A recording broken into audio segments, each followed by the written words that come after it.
Hello students. आज की इस वीडियो में हम मध्य प्रदेश बोर्ड कक्षा 12 गणित वर्ष 2026 के 2 अंक वाले प्रश्नों को हल करेंगे। जैसा कि आप सभी जानते हैं, प्रश्न संख्या 6 से प्रश्न संख्या 15 तक आपको 2 अंकों के प्रश्न पूछे जाते हैं, जो कि ये है। आज हम इन सभी का हल इस वीडियो में देखेंगे। तो शुरुआत हम करते हैं प्रश्न संख्या 6 से। प्रश्न संख्या 6 में आपसे पूछा गया है, यदि एक ए सदिश का मान हमें दे रखा है, बी सदिश का मान दे रखा है, तो हमें ए सदिश और बी सदिश के सदिश गुणन का प्रमाण ज्ञात करना है। तो सबसे पहले हम क्या करेंगे, यहाँ पर ए सदिश और बी सदिश के सदिश गुणन का मान ज्ञात करेंगे। तो देखिए, तो हम यहाँ पे लिखते हैं ए सदिश गुणा बी सदिश। सबसे पहले हमें क्या लिखना पड़ेगा, सॉल्व करेंगे हम यहाँ पर। तो हम यहाँ पे लिखेंगे ए सदिश गुणा बी सदिश, ये लिखेंगे। इसका मान हम कैसे निकालेंगे, आई जे के। अब यहाँ पर हम क्या करेंगे, सदिश ए के आई जे के गुणांक लिखेंगे। तो ये हो गया हमारे पास 2, 1, 3। सदिश बी के लिखेंगे तो 3, 5 माइनस, यही हो जाएगा हमारे पास। अब देखिए हल करेंगे तो आई के साथ क्या करेंगे, ये वाली पंक्ति और ये वाला स्तंभ छोड़ देंगे। आई वाला पंक्ति और स्तंभ, ये बचेगा हमारे पास -2 माइनस का 15 -6। अब हम क्या करेंगे, जे वाली पंक्ति और जे वाले स्तंभ को छोड़ देंगे तो ये बचेगा -4 माइनस का 9 प्लस का के वाली पंक्ति और के वाले स्तंभ को छोड़ देंगे तो ये हमारे पास बचेगा 10 -3। तो इसका मान कितना आ जाएगा हमारे पास, इसका मान आ जाएगा -17 आई प्लस का 13 जे, क्योंकि -4 -9 -13 हो जाएगा, एक माइनस वार लग रहा है तो प्लस का 13 हो जाएगा, प्लस का 7 के। ये हमारे पास किसका मान आ गया, ए और बी के सदिश गुणन का मान आ। अब यहाँ पर हमें ज्ञात क्या करना था, देखिए अब हमें यहाँ पर ये तो ज्ञात नहीं करना था, हमें करना था इसके प्रमाण का मान क्या। तो हम लिखेंगे ए सदिश गुणा बी सदिश के प्रमाण का। ये कैसे निकालेंगे हम, देखिए आई के गुणांक का वर्ग कर देंगे तो यहाँ पे क्या हो जाएगा, माइनस के 17 का वर्ग प्लस 13 का वर्ग प्लस 7, यही आ जाएगा हमारे पास। 17 का वर्ग कितना होता है, 289। 13 का वर्ग कितना होता है, 169। और 7 का वर्ग कितना होगा, ठीक हो जाए। इन सभी का जब आप योग करेंगे तो उसका मान आएगा 507, ये इसका योग आ जाएगा। तो ये इसके प्रमाण का मान हो गया, ये हमारा इसका आंसर हो गया। समझ में आ गया आप लोगों को। चलिए अब प्रश्न संख्या 6 के अथवा वाले पार्ट को हम हल करेंगे। यहाँ पर हमें दे रखा है दो सदिशों ए वेक्टर और बी वेक्टर, इनके प्रमाण हमें कितने दे रखे हैं, 1 और 2, तथा ए वेक्टर और बी वेक्टर के अदिश गुणन का मान हमें कितना दे रखा है, 1। तो हमें क्या करना है, इन दोनों सदिशों के बीच के कोण ज्ञात करना। ठीक, चलिए इसको हल करते हैं।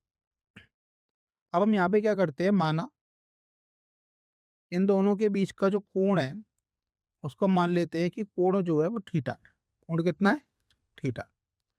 अब हमें एक सूत्र पता है, हमें एक सूत्र पता है कि ए वेक्टर डॉट बी वेक्टर, ए सदिश डॉट बी सदिश का जो मान होता है वो होता है ए के परिमाण का मान बी के परिमाण का मान कॉस थीटा, जी हो जाता है। तो यहाँ से अगर हम देखेंगे तो यहाँ से हमारे पास कॉस थीटा का मान कितना आएगा, ए सदिश डॉट बी सदिश बटे में ए के सदिश का परिमाण गुणा बी के सदिश का, सही हो जाएगा हमारे पास। इनके मान रख दीजिए, ए सदिश डॉट बी सदिश का मान हमें कितना दे रखा है प्रश्न में, 1 दे रखा है, तो यहाँ पे हम 1 रख देंगे बटे ए सदिश का परिमाण कितना है, 1, और बी सदिश का परिमाण कितना है, 2, तो यहाँ पे दे रखा है हमारे पास। तो यहाँ से कॉस थीटा का मान कितना आ गया, 1/2। अब हमें ये ज्ञात है कि कॉस थीटा का मान 1/2 कब होता है, जब कॉस 60 डिग्री होता है। 60 डिग्री पे तो कॉस का मान जो होता है वो 1/2 होता है। तो यहाँ से हमारे पास थीटा का मान कितना निकल आया, 60 डिग्री। तो थीटा का मान यहाँ पे कितना हो गया हमारे पास, 60 डिग्री हो। ये बात समझ में आ गई आपको। तो हमें कोण तो ज्ञात करना था दोनों सदिश के बीच का, तो इसका हमारे पास क्या हो गया, आंसर हो। समझ में आ गया? चलिए अब अगले प्रश्न पे चलते हैं। अगला प्रश्न है प्रश्न संख्या 7। वो हमसे कह रहा है किसी आयत की लंबाई x 3 सेंटीमीटर प्रति मिनट की दर से घट रही है। एक आयत है, उसकी लंबाई क्या है, x है, जो 3 सेंटीमीटर प्रति मिनट की दर से घट रही है। तो हम यहाँ पे क्या लिख सकते हैं, हम यहाँ पे लिख सकते हैं कि dx/dt का जो मान हो है वो कितना है, -3। अब हमें कैसे पता लगी माइनस का सीन है, वो ऐसे पता लगी कि घट रही। अगर बढ़ रही होती है तो प्लस में होता है, और घट रही है तो किस में होगा, माइनस में होगा। अब वो कह रहा है चौड़ाई 2 सेंटीमीटर प्रति मिनट की दर से बढ़ रही है, यानी dy/d का मान कितना हो जाएगा, dt का मान 2 हो जाएगा। ये बढ़ रही है तो नेगेटिव साइन नहीं आएगा। अब वो कह रहा है जब x का मान 10 है और y का मान कितना है, 16, यानी जब लंबाई 10 सेंटीमीटर और चौड़ाई कितनी है, 16 सेंटीमीटर है, तो हमें आयत के परिमाप के परिवर्तन की दर ज्ञात करनी है कि आयत के परिमाप में किस दर से परिवर्तन हुआ, हमें ये ज्ञात करनी है। अब देखो परिमाप का सूत्र लिखो। आयत के परिमाप, हमने मान लिया कि परिमाप को हम p मान लेते हैं। कितना मान लेते हैं, p। तो p का सूत्र क्या हो जाएगा, 2 गुणा लंबाई प्लस चौड़ाई। आयत के परिमाप का सूत्र यही होता है, 2 गुणा लंबाई प्लस चौड़ाई। तो यहाँ से p का जो हमारे पास सूत्र निकलेगा वो निकलेगा 2 गुणा x प्लस 2 गुणा y, ये निकलेगा। अब हम इसे क्या करते हैं, t के सापेक्ष अवकलन कर देते हैं इसका दर निकालने के लिए। तो यहाँ पे जो हो जाएगा dp/dt, ये हो जाएगा इसका अवकलन t के सापेक्ष बराबर 2 dx/dt प्लस 2 dy/dt, ये हो जाएगा। अब इनके मान रख दीजिए। dx/dt का मान कितना है, -3 हमें दे रखा कृष्ण। dy/dt का मान कितना है, तो जो हो गया -6 प्लस का 4, ये -6 प्लस 4 किसके बराबर होता है, -2 के बराबर। तो यहाँ पर हमें आयत के परिमाप में परिवर्तन की दर कितनी मिल गई, -2, यानी 2 सेंटीमीटर प्रति मिनट की दर से परिमाप क्या हो रहा है, घट रहा है। जो जी माइनस का चिन्ह है वो किसको बता रहा है, घटने को बता रहा है। तो 2 सेंटीमीटर प्रति मिनट की दर से परिमाप क्या हो रहा है, घट रहा है। समझ में आ गया आप लोगों को। चलिए अब अगले प्रश्न में चलते हैं। अगला प्रश्न 7वें का अथवा बड़ा पार्ट, वो हमसे कह रहा है सिद्ध कीजिए कि प्रदत्त फलन, फलन हमें क्या दे रखा है, fx बराबर cos x अंतराल 0 से पाई में हाथ समान होगा। हमें बताना है कि अंतराल 0 से पाई में cos x जो होगा वो कैसा होगा, हाथ समान। चल इसको हल करते हैं। यहाँ पे हमें फलन जो है वो fx कितना दे रखा है, वो हमें दे रखा है cos x। अब सबसे पहले इस फलन का क्या करेंगे, अवकलन कर देंगे। अवकलन करने पर x के सापेक्ष में हमें f' का मान कितना मिल जाएगा, माइनस का sin x। cos x का अवकलन कितना होता है, sin x। अब जैसा कि हमें ये दे रखा है कि यहाँ पे जो है x का मान जो है वो कहाँ से कहाँ तक जा रहा है, 0 से पाई तक। यही तो अंतराल दे रखा है हमें, 0 से पाई। तो हम लिख सकते हैं कि यदि x जो है वो 0 से पाई तक है तो sin x का जो मान होगा वो 0 से बड़ा हो। क्यों होगा, क्योंकि 0 से पाई का मतलब हो गया 0 डिग्री से 180 डिग्री, यानी कौन कौन से चतुर्थांश हो गए, प्रथम और द्वितीय। प्रथम और द्वितीय चतुर्थांश में sin x का मान कैसा होता है, धनात्मक होता है। धनात्मक होता है तो sin x का मान किससे बड़ा हो गया, 0 से बड़ा हो। अब sin x का मान अगर 0 से बड़ा है तो बच्चों माइनस sin x का मान क्या हो जाएगा, 0 से छोटा हो जाएगा। माइनस sin x का मान क्या हो जाएगा, 0 से छोटा हो जाएगा, minus control. Minus sin x ही तो हमारे पास क्या था, f' था। तो यहाँ पे f' का मान कैसा आ गया, 0 से छोटा। अब किसी भी फलन के लिए दिए गए इंटरवल में, यानी दिए गए अंतराल में अगर f' का मान 0 से छोटा है यानी ऋणात्मक आ रहा है, तो फलन उस अंतराल में कैसा होता है, हास्यमान होता है। तो यहाँ से हम कह सकते हैं कि अंतराल 0 से पाई में, अंतराल 0 से पाई में फलन f(x) कैसा होगा, हास्यमान होगा। हम यहाँ पे लिख सकते हैं फलन f जो होगा वो हास्यमान होगा। इतनी बात समझ में आ गई। ये हमने यहाँ पर इसको सिद्ध कर दिया। इसमें कोई परेशानी तो नहीं है आप लोगों को, समझ में आ गया। अगर f' का मान जो होता वो 0 से बड़ा आता तो वर्धमान होता, छोटा आ रहा है तो कैसा हो गया, ह्रासमान। चलिए अब अगले प्रश्न पे चलते हैं। प्रश्न 8, प्रश्न 8 आपसे कह रहा है कि टी किसी समतल में स्थित समस्त त्रिभुजों का एक समुच्चय है। एक समतल में जितने भी त्रिभुज हैं टी उन सबका क्या समुच्चय है। समुच्चय टी में एक संबंध आर परिभाषित है। संबंध आर कैसे परिभाषित है कि T1, T2 संबंध आर में आएगा, कब आएगा, जब T1 T2 के सर्वांग सम होगा, यानी दो त्रिभुज जब सर्वांग सम होंगे तो वो संबंध R में क्या करेंगे, आएंगे, एक दूसरे संबंध स्थापित कर लेंगे। ये एक संबंध है। अब हमें ये सिद्ध करना है कि R जो होगा एक तुल्यता संबंध हो। अब हमें पता है कि किसी भी संबंध को अगर तुल्यता संबंध हमें सिद्ध करना है तो हमें उसे सतुल्य सिद्ध करना पड़ेगा, सममित सिद्ध करना पड़ेगा और संक्रामक। तो चलिए सबसे पहले हम सतुल्य सिद्ध करते हैं। तो पहले हम क्या करेंगे, आर को सतुल्य संबंध सिद्ध करेंगे। अब सतुल्य संबंध की हमारे पास सिद्ध करने के लिए कंडीशन क्या होती है कि प्रत्येक अवयव खुद के साथ संबंध स्थापित करे। यानी अगर हमने एक T1 क्या ले लिया, हमने एक T1 वो ले लिया, क्या ले लिया, हमने T1 एक त्रिभुज ले लिया, तो T1 क्या करेगा, T1 के साथ ही क्या करेगा, संबंध स्थापित करे। ये करना पड़ेगा ना। हम हमने क्या करा है, एक अगर T1 को T1 के साथ ही संबंध स्थापित करना दिखा दिया तो वो संबंध कैसा हो जाएगा, सतुल्य हो जाएगा। अब यहाँ पर कोई भी दो त्रिभुज आर में कब आ रहे हैं, जब वो दोनों कैसे सर्वांग सम। हमें पता है कि हर एक त्रिभुज स्वयं के साथ कैसा होता है, सर्वांग सम होता है। तो हमने लिख दिया क्योंकि प्रत्येक त्रिभुज स्वयं के साथ सर्वांग सम होता है, इसलिए T1 किस में आएगा, आर संबंध में आएगा। तो संबंध आर कैसा हो जाएगा, सतुल्य। ठीक है, समझना। अब सममित चेक करते हैं, सममित में क्या होता है। सममित के लिए कंडीशन ये होती है बच्चों कि अगर T1, संबंध आर में आ रहा है तो T2, भी क्या आएगा, संबंध आर में आए। ये तो हमें सिद्ध करके दिखाना पड़ता है। यानी हम इस बात को ऐसे भी लिख सकते हैं कि यदि A, B संबंध आर में आ रहा है तो B, A भी संबंध आर में आए। तो यहाँ पे हमने क्या करा, मान लिया कि T1, T2 संबंध आर में आ रहे हैं। तो उसको हम ऐसे लिख सकते हैं, अगर T1, T2 संबंध आर में आ रहे हैं तो T1 T2 के सर्वांग सम है। अगर त्रिभुज T1 T2 के सर्वांग सम है तो उल्टा भी लिख सकते हैं, त्रिभुज T2 T1 के सर्वांग सम हो जाएगा। इसका मतलब T2, T1 किस में आ जाएगा, संबंध आर में आ। तो यहाँ से हम लिख सकते हैं कि संबंध आर कैसा होगा, सममित हो। अब संक्रामक के लिए देखो, संक्रामक के लिए क्या कंडीशन होती है बच्चों, संक्रामक के लिए होती है कि यदि A, B तथा B, C दोनों संबंध आर में आ रहे हैं तो A, C भी संबंध आर में आएंगे। यही सिद्ध करना होता है। चलिए इसको करते हैं। तो यहाँ पे हमने लिखा कि माना T1, T2 संबंध आर में आ रहे हैं और T2, T3 संबंध आर में आ रहे हैं। अब T1, T2 संबंध आर में आ रहे हैं, इसका मतलब त्रिभुज T1 T2 के सर्वांग सम। T2, T3 आ रहा है तो इसको हम लिख सकते हैं त्रिभुज T2 T3 के सर्वांग सम। अब अगर त्रिभुज T1 T2 के और T2 T3 के, तो हम ये लिख सकते हैं ना त्रिभुज T1 T3 के सर्वांग सम हुआ, यानी T1, T3 संबंध आर में आ जाए। तो ये संबंध आर कैसा हो गया, संक्रामक हो गया। तो अब हमने ये सिद्ध कर दिया यहाँ पर कि संबंध आर सतुल्य भी है, सममित भी है और संक्रामक भी है। तो हम कह सकते हैं ना कि संबंध आर कैसा संबंध होगा, तुल्यता संबंध होगा। ये सिद्ध होगा।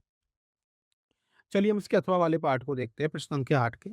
यहाँ पे वो कह रहा है कि एक फलन दे रखा है हमें, फलन क्या दे रखा है हमें, f(x) = 3x। तो जो फलन है वो n से n पर परिभाषित है। तो हमें ये सिद्ध करना है कि ये फलन जो है वो एक एक ही होगा लेकिन आच्छादक नहीं होगा, एक एक ही होगा लेकिन आच्छादक नहीं होगा। चलिए सिद्ध करते हैं। तो सबसे पहले हम इसको एक एक ही सिद्ध करेंगे। एक एक के लिए हम क्या करेंगे, हम लेके चलेंगे कि हमने मान लिया f(x1) = f(x2), फलन में x1 और x2 डालने पर मान समान आ रहे हैं। अब अगर हम ये ले आए कि x1 भी x2 के बराबर है तो एक एक ही फलन होगा। अब f(x1) का मान कितना हो जाएगा, 3x1। f(x2) का मान कितना हो जाएगा, 3x2। 3 से 3 कट जाएगा तो यहाँ पे क्या आ जाएगा, x1 = x। ये आ गया। तो हम यहाँ पे लिख सकते हैं कि हम लेकर चले थे f(x1) = f(x2), लेके क्या आ गया, x1 = x। यानी हम कह सकते हैं कि फलन कैसा हो गया, एक एक ही हो गया। अब हम अगला सिद्ध करेंगे। अगला क्या है, आच्छादक। अब हमें पता है कि कोई भी फलन आच्छादक कब होता है, आच्छादक तब होता है जब उस फलन के सह प्रांत का मान उसके परिसर के बराबर हो जाए। यानी अगर फलन का सह प्रांत और परिसर बराबर है तो फलन कैसे होंगे, आच्छादक होंगे, वरना वो आच्छादक नहीं होंगे। यही होता है। अब यहाँ पे देखेंगे कि फलन n से n पर परिभाषित है तो उसका सह प्रांत कितना हो गया, n हो। सह प्रांत यहाँ पर कितना हो गया, n हो। अब हमें क्या निकालना है, इसका परिसर निकालना है। तो पहले परिसर ज्ञात कर लेते हैं। देखिए अब इसका प्रांत भी n है, यानी इसके प्रांत में कौन कौन से अवयव आएंगे, 1 2 3 4 5, ऐसे आगे बढ़ते चले जाएंगे। अब अगर हम इसका परिसर याद करेंगे तो परसर के लिए ये सारे मान किस में जाएंगे, 3x में जाएंगे, क्योंकि फलन का मान क्या है, f(x) बराबर 3। अब देखिए अगर हम 3x में x बराबर 1 रख दें तो 3 गुणा 1 तो हमें कितना मिल जाएगा, 3।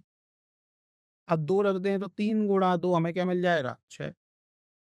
3 रख दें तो 3 गुणा 3 हमें क्या मिल जाएगा, 9।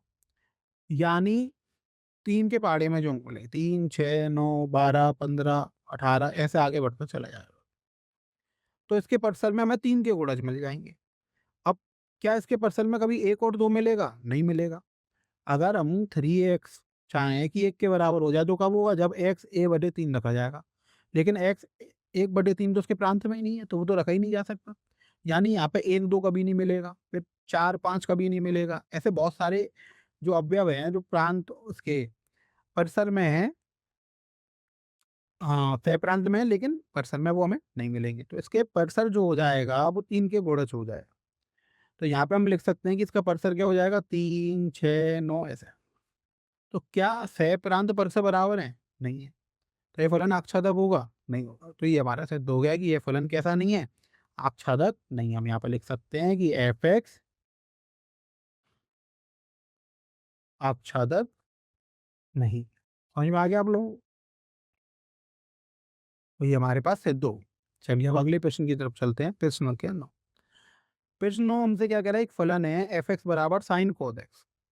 इसका हमें x के सापेक्ष अवकलन करना है। चलिए देखिए सबसे पहले फलन को लिख लेते हैं। f(x) का मान हमारे पास कितना है, sin cos x। अब इसे x के सापेक्ष अवकलन हमें करना है, तो हमें ये दिख रहा है कि जब हम इसका अवकलन करेंगे तो यहाँ पे हमें श्रृंखला नियम का प्रयोग करना पड़ेगा। चलिए कर देते हैं इसका। f(x) का मान क्या होगा, सबसे पहले cos जो x है उसको x कैपिटल X की तरह देंगे। तो sin x का अवकलज क्या होता है, बताइए क्या होता है, sin x का होता है cos x, तो जो हो जाएगा cos x। अब श्रृंखला नियम के हिसाब से हमें cos x का फिर से करना पड़ेगा, तो हम लिख देंगे d/dx cos x। अब इसको हम क्या लिख सकते हैं, इसको हम लिख सकते हैं cos x। cos x का अवकलन कितना होता है, माइनस का sin x, ठीक होता है। तो इसका मान आ जाएगा माइनस का sin x गुणा cos के अंदर cos x। ये इसका उत्तर हमारे पास हो जाए। समझ में आ गया आप लोगों को? चलिए अगले वाक्य की तरफ चलते हैं। अगला वाक्य कह रहा है यदि y प्लस साइन वाई बराबर किसके है, cos x के, तो हमें dy/dx का मान निकालना। ठीक, अब यहाँ पे हमें समीकरण दे रखा है y प्लस साइन वाई बराबर cos x। हम दोनों तरफ क्या कर देते हैं, x के सापेक्ष अवकलन कर देते हैं। दोनों तरफ हम x के सापेक्ष अवकलन कर देते हैं। देख y का अवकलन क्या आएगा, dy/dx, डी आ जाएगा dy/dx। साइन वाई का क्या होगा, पहले साइन का कर देते हैं तो साइन का हो जाएगा cos वाई, फिर वाई का करेंगे तो dy/dx, ये हो जाएगा। बराबर यहाँ पे क्या आएगा, cos x का। cos x का कितना होता है, माइनस का साइन x। cos x का फलन क्या होता है, माइनस का साइन x। अब इन दोनों में से अगर हम dy/dx मान ले लेंगे तो क्या बच जाएगा, 1 प्लस cos y बराबर क्या आ जाएगा, माइनस का साइन x। इतनी बात आप लोगों को समझ में आ गई? तो यहाँ से अगर हम dy/dx का मान देखेंगे तो ये कितना हो जाएगा, माइनस का साइन x बटे 1 प्लस cos y। ये हमारे पास dy/dx का मान आ जाएगा, ये उसका उत्तर हो जाएगा। चलिए अब अगले प्रश्न की तरफ चलते हैं। अगला प्रश्न है प्रश्न 10। हमें मान याद करना है यहाँ पर। अब देखिए सबसे पहले हम लिख लेते हैं जो हमें दिया हुआ है। हमें क्या दिया है, tan इनवर्स यानी tan का पटलोम 2 cos 2 साइन इनवर्स 1/, इसको हल करना। हमें ज्ञात है कि साइन इनवर्स की मुख्य शाखा का जो परसर होता है वो क्या होता है, -π/2 से π/2 के बीच का। जब हमें ये ज्ञात है कि वो -π/2 से π/2 के बीच का होता है तो हम इसको ऐसे लिख सकते हैं, इस वाले 1/2 को हम ये लिख सकते हैं साइन π/6। हमें बता साइन 30 डिग्री का मान कितना होता है, 1/2। अब इसको ऐसे लिख सकते हैं tan इनवर्स 2 cos 2 गुणा π/6। जो हो गया, 2 से 6 कट गया तो कितनी बार जाएगा, 3 बार। अब इसको हम लिख सकते हैं tan inverse 2 cos π/3। Cos pi बटे 3, पाई बटे 3 कितना होता है 60 डिग्री, तो कॉस 60 डिग्री का मान कितना होता है, तो कॉस 60 डिग्री का बच्चों मान होता है 1/2, ये कट गया। अब जो हमारे पास आ गया टेन इनवर्स का प्रतिलोम के अंदर एक। अब टेन इनवर्स की मुख्य शाखा का परिसर क्या होता है, -π/2 से π/2, यही होता है। तो इसको मैं ऐसे लिख सकते हैं कि टेन का प्रतिलोम है और जो हो जाएगा टेन π/2। अच्छा, और टेन 45 डिग्री का मान कितना होता है, तो यहाँ से हमें इसका मान कितना मिल जाएगा, इसका मान हमें मिल जाएगा π/4। तो इस समीकरण का जो मान होगा वो कितना होगा, π/4। समझ में आ गया आप लोगों को। चलिए अब अगला, अगले में वो कह रहा है कि cos inverse 1/2 plus 2 sine inverse 1/2, हमें इसका मान ज्ञात करना। चलिए लिख लेते हैं फिर, cos inverse 1/2 plus 2 sine inverse 1/2। अब हमें ये ज्ञात है कि साइन इनवर्स की मुख्य शाखा का परिसर क्या होता है, -π/2 से π/2, साइन इनवर्स की मुख्य शाखा का परिसर। और कॉस इनवर्स की मुख्य शाखा का परिसर क्या होता है, 0 से लेकर पाई। अब हम ऐसे मान यूज करेंगे, तो इसको हम क्या लिख सकते हैं, कॉस इनवर्स कॉस π/3, यही लिख सकते हैं। कॉस 60 डिग्री का मान कितना होता है, 1/, इसको हम क्या लिख सकते हैं, 2 साइन इनवर्स, साइन में 1/2 कब मिलता है, 30 डिग्री पे, तो हम इसे क्या लिख सकते हैं, π/6।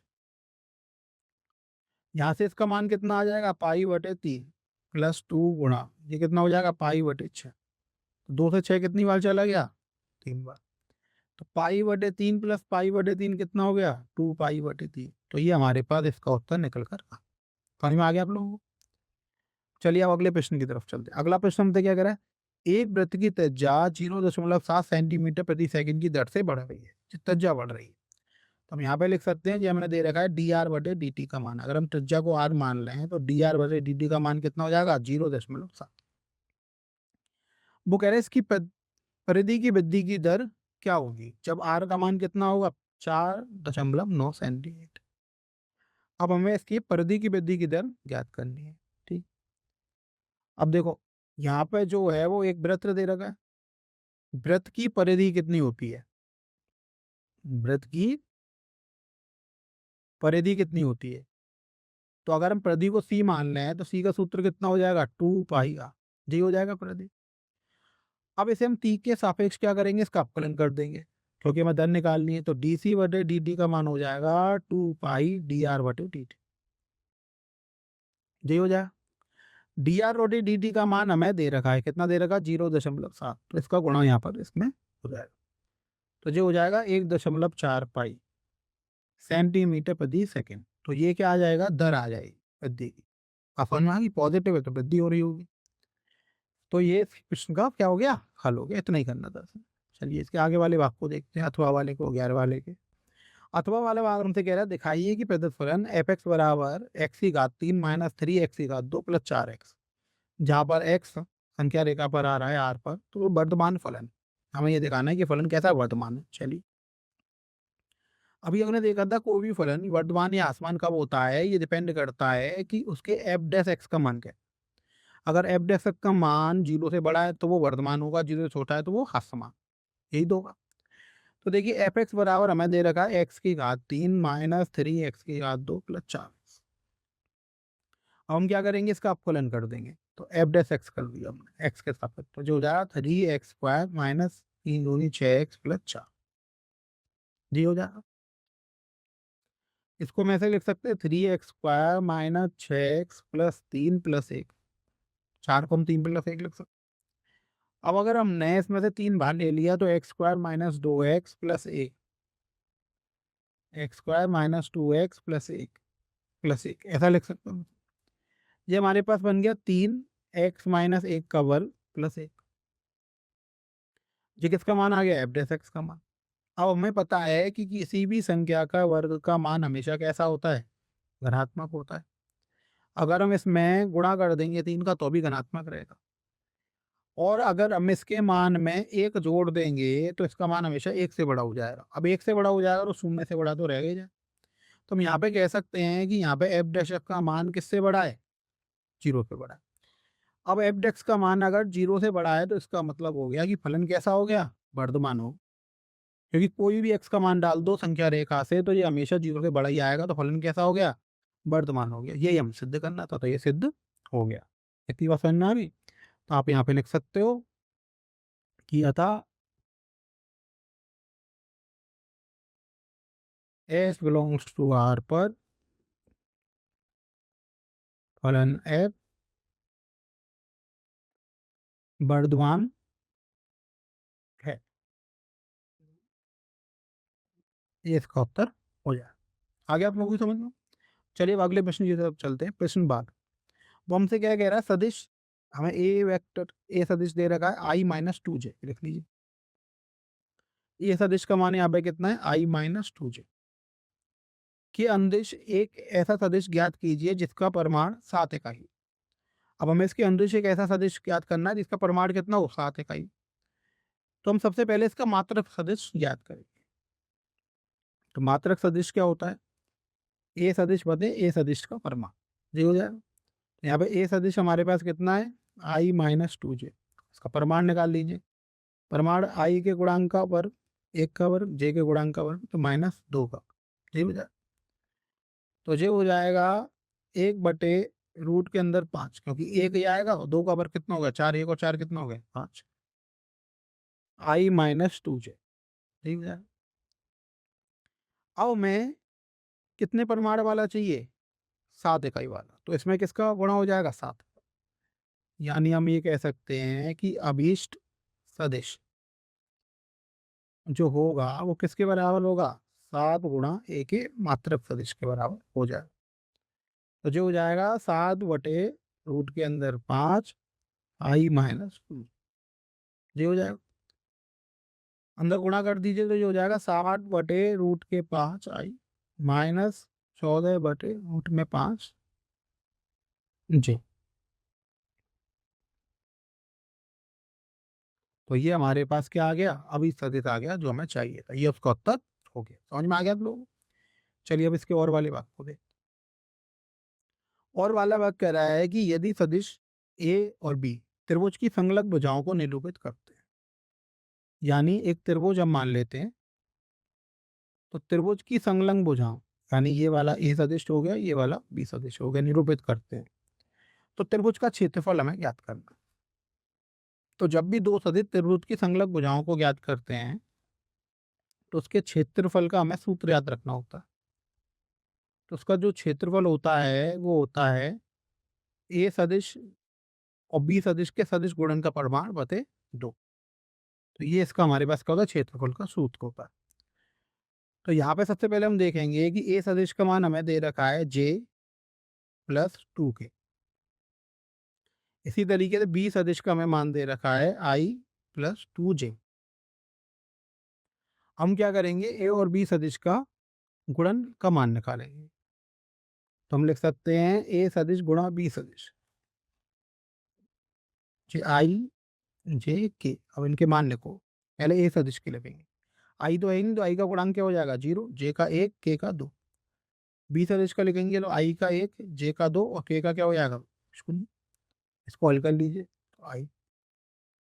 अब आई वाली पंक्ति को छोड़ दीजिए और आई वाले किसको छोड़ दीजिए, स्तंभ को। तो ये क्या हो जाएगा, 1 × 0 0 माइनस का 4, जे हो जाएगा। माइनस का जे वाली पंक्ति और जे वाले स्तंभ को छोड़ दीजिए तो 0 - 2, प्लस का के, जे वाली पंक्ति और स्तंभ को छोड़ दीजिए के वाले को, तो ये हो जाएगा 0 - 1। तो ये हमारे पास आ जाएगा माइनस का 4i प्लस का 2j और माइनस का के, जी आ जाएगा। अब इसके परिमाण का मान निकालिए। तो परिमाण का मान निकालेंगे तो हम वो कैसे निकालेंगे, कि रूट के अंदर आई के गुणांक का वर्ग -4 का वर्ग प्लस जे के गुणांक का वर्ग प्लस के गुणांक का वर्ग। तो जी हमारे पास आ गया 16 + 4 + 1, ये आ गया रूट के अंदर 21। यार अब हमें क्षेत्रफल ज्ञात करना है। तो अभी आपने देखा था कि क्षेत्रफल का जो सूत्र होता है वो क्या होता है, हाफ 1/2 गुणा ए सदिश गुणा बी सदिश का परिमाण। तो जी कितना आ जाएगा, 1/2 गुणा रूट में 21, जो हो जाएगा रूट 21/2।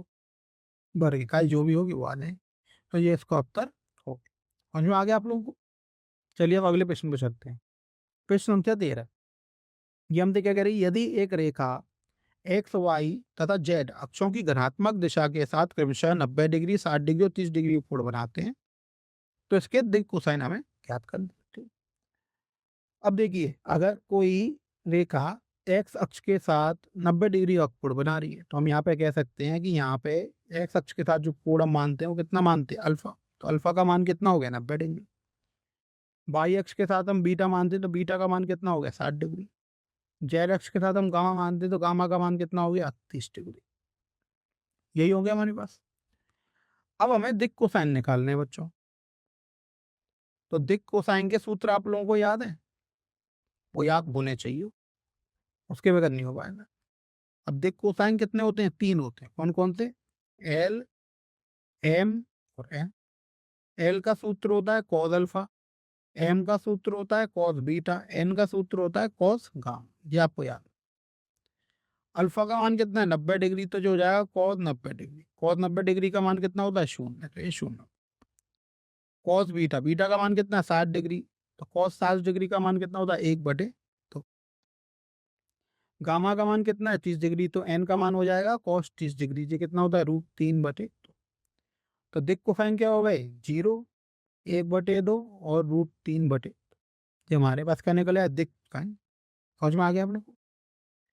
चलिए अगले प्रश्न पे चलते हैं। अगला प्रश्न हमसे क्या कह रहा है, बिंदु 1, 2, 3 से गुजरने वाली रेखा का समीकरण ज्ञात कीजिए जो सदिश, एक सदिश दे रहेगा उसके समांतर। अब देखिए, अगर रेखा जो है वो बिंदु किससे जा रही है, 1, 2, 3 से, हम यहाँ पे कह सकते हैं कि यहाँ पर ए सदिश का मान जो हो जाएगा वो हो जाएगा i + 2j + 3k। क्योंकि ए सदिश वो सदिश होता है जिस बिंदु का सदिश होता है जहां से रेखा होकर जाती है। अब रेखा जो है वो समांतर है किसके, इस वाले सदिश के। तो यहाँ पे बी सदिश का मान कितना हो जाएगा, वो हो जाएगा 3i + 2j - 2q। यही हो जाएगा। अब हमें एक बिंदु दी जाए जहां से रेखा होकर जा रही है और रेखा जिसके समांतर है वो सदिश दिया जाए।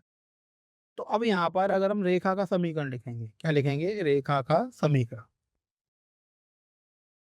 तो बच्चों रेखा का समीकरण क्या हो जाएगा, यहाँ पे रेखा का समीकरण हो जाएगा आर वेक्टर बराबर A vector plus lambda times B vector. जी हो जाएगा। यहाँ पे मान रख दीजिए। तो आर वेक्टर बराबर ए कितना हो जाएगा हमारे पास, i + 2j + 3k। ये हो जाएगा एक, प्लस लैम्डा टाइम। अब बी वेक्टर रख दीजिए, बी वेक्टर कितना हो जाएगा, 3i + 2j - 2k। तो हमारे पास ये रेखा का क्या निकल आएगा, सदिश समीकरण निकल आएगा जो हमें चाहिए था। चलिए अगले प्रश्न की तरफ चलते हैं। अगला प्रश्न हमसे क्या कह रहा है, दर्शाइए कि साइन इनवर्स 2x गुणा रूट के अंदर 1 - x² किसके बराबर होगा, 2 साइन इनवर्स x के बराबर। देखिए जो दिया गया पहले वो लिख लेते। हमें दिया साइन इनवर्स 2x गुणा 1 - x²। यहाँ पे प्रतिस्थापन करेंगे हम। यहाँ पे क्या करेंगे, x बराबर साइन थीटा का प्रतिस्थापन करेंगे। क्यों करेंगे, क्योंकि यहाँ पे 1 - x² है। तो 1 - x² के रूप के लिए x को हम क्या मान सकते हैं, तो साइन थीटा या कॉस थीटा। यहाँ पे साइन मान लेते हैं। अगर x बराबर साइन थीटा मानेंगे तो थीटा का मान कितना हो जाएगा, यहाँ से साइन इनवर्स x हो जाएगा। ये हम समीकरण 1 मान लेते हैं। अब देखिए, अगर हम प्रतिस्थापन करेंगे तो साइन इनवर्स 2x गुणा 1 - x² है, तो इसको हम क्या लिखेंगे, साइन इनवर्स 2 साइन थीटा गुणा रूट के अंदर 1 - साइन स्क्वायर। तो ये हो जाएगा 1 - साइन स्क्वायर थीटा का सूत्र क्या होता है, कॉस स्क्वायर थीटा। कॉस का वर्ग हो जाएगा, तो 2 साइन थीटा, ये रूट के अंदर क्या आ जाएगा, कॉस स्क्वायर। अब इसको हम क्या लिख सकते हैं, इसको हम लिख सकते हैं साइन इनवर्स 2 साइन थीटा। ये बाहर आएगा तो ये कितना बन जाएगा, कॉस थीटा बन जाएगा। तो ये हो जाएगा हमारे पास कॉस थीटा। अब 2 साइन थीटा गुणा कॉस थीटा किसका सूत्र होता है, साइन 2 थीटा का। तो हम यहाँ पे क्या लिख सकते हैं, साइन 2 थीटा। अब इसको अगर हम साइन 2 थीटा लिखेंगे तो यहाँ से हमें क्या मिल जाएगा, ये 2 थीटा मिल जाएगा। अब समीकरण इसके हम थीटा निकाल चुके हैं, थीटा किसके बराबर, साइन इनवर्स के एक्स के बराबर, तो जो हो जाएगा 2 साइन इनवर्स एक्स। यही तो मैं सिद्ध करना था, ये सिद्ध हो गया। समझ में आ गया आप लोगों को? चलिए आगे और आगे हमें दे रखा है कि टेन कैपिटल में cos x minus sine x बटे में cos x plus sine x. तो हमें इसका सरलतम रूप दिखाना है कि सरलतम रूप क्या होगा। ठीक, चलिए सरल करते हैं। पहले जो दिया है वो हम लिख लेते हैं, tan inverse cos x minus sine x बटे में cos x plus sine x, ये हमने लिख लिया। ठीक है, अब क्या करेंगे, इसके अंश और हर में हम cos का भाग दे देंगे। तो उसको हम क्या लिख सकते हैं, टेन इनवर्स cos x बटे cos x minus sine x बटे cos x। अंश में भाग हो गया cos x, ऐसे ही हर में भाग दे दीजिए। तो जो हो जाएगा cos x बटे cos x plus sine x बटे cos x, ये हमने इसका भाग दे दिया। इतनी बात समझ में आ गई आप लोगों को? आगे बढ़िया, cos x बटे cos x कितना हो गया, एक माइनस टेन एक्स, और जो हो गया एक प्लस टेन एक्स। अब आपको पता है किसका सूत्र होता है, वन माइनस टेन एक्स बटे वन प्लस टेन एक्स। देखिए अगर हम टेन 45 माइनस एक्स को खोलें तो टेन ए माइनस बी के सूत्र से खोलेगा, टेन ए माइनस टेन बी बटे में वन प्लस टेन ए टेन बी। यहाँ पे ए जो है वो पाई बटे चार और बी कितना है, एक्स, मान रख दिए।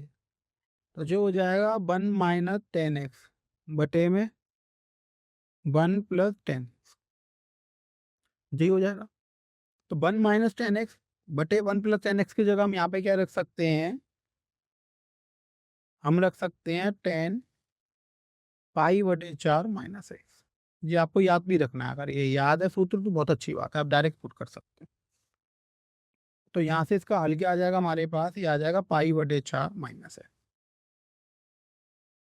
यही तो आ जाएगा। तो ये इसका क्या रूप हो गया, सरलतम रूप हो गया, इससे ज्यादा ही सरल नहीं हो सकता। और आगे इसका हल हो।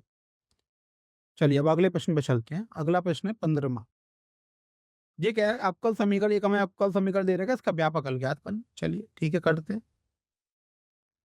पहले हम एक अवकल समीकरण लिख लेते हैं, डी वाई बटे डी एक्स। ठीक है बच्चों, डी वाई बटे डी एक्स का मान कितना हो गया, वन प्लस वाई स्क्वायर बटे वन प्लस एक्स पर, ये दे रखा।